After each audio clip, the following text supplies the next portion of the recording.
confuses the other animals. How's it going, Ida? You still sitting? I don't know, it's alright for some. Well, if you like the sound of it so much, why don't you take a turn on the nest? And wipe your webs. I just did the floor this morning. Oh, Ida, I would love to have a crack at sitting on the nest all day. But you look so comfortable up there, it'd be a shame to disturb you. Huh. And what about that extension you promised to build on the nest?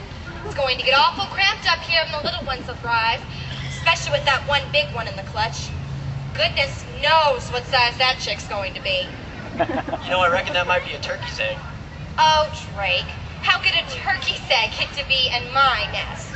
It must be your side of the family. I guess we'll just have to wait and see, won't we, dear? Yes, dear. Anyways, must fly. I promised the rooster I'd help him count his chickens. Shall I see you back here? Well, where else do you suppose I'm going to be?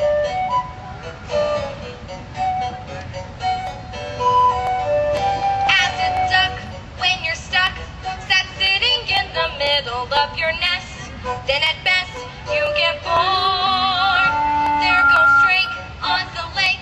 I can see him through the rushes all the time, feeling I'm just ignored.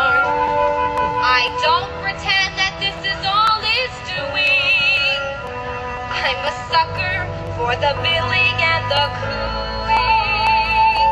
But when you hear that pitter-patter of tiny feet, it doesn't matter how long I've had to sit there minding my brood. Those little heads so soft and downy, their baby butts all golden brownie, their beaks constantly open waiting for food. It's the joy of motherhood, those little ducklings walking around in a line.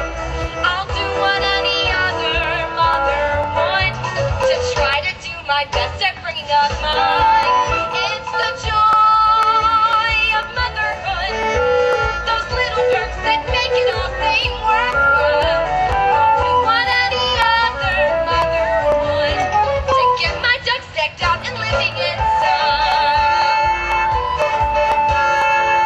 Morning, Ida. Morning, Maureen. How is the mother to be? She'd be better. The father who was better at being the father who is.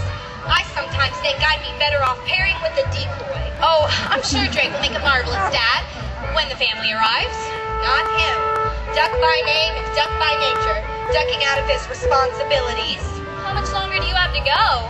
Well, by my reckoning, they should be out by now. I went to all my prenatal hatching classes, run by that self-satisfied store, and she said about half a month, but 2 weeks is up. Oh well, best things come to those who wait, or I don't know. Why do we put ourselves through it? Every spring it's exactly the same. But just think of all the rewards, all those lovely little ducklings, all those beaks to feed, waking you up at all hours, getting into deep water, attracting unwanted admirers like the cat. Why do we put ourselves through it? 'Cause when you hear that dibble-dabble, you're proud to say, hey, that's my rabble. Then watch their maiden voyage out from the bank. Like champagne corks, you'll see them bobbing, accompanied by mothers sobbing, relieved. Thanks be to nature, nobody's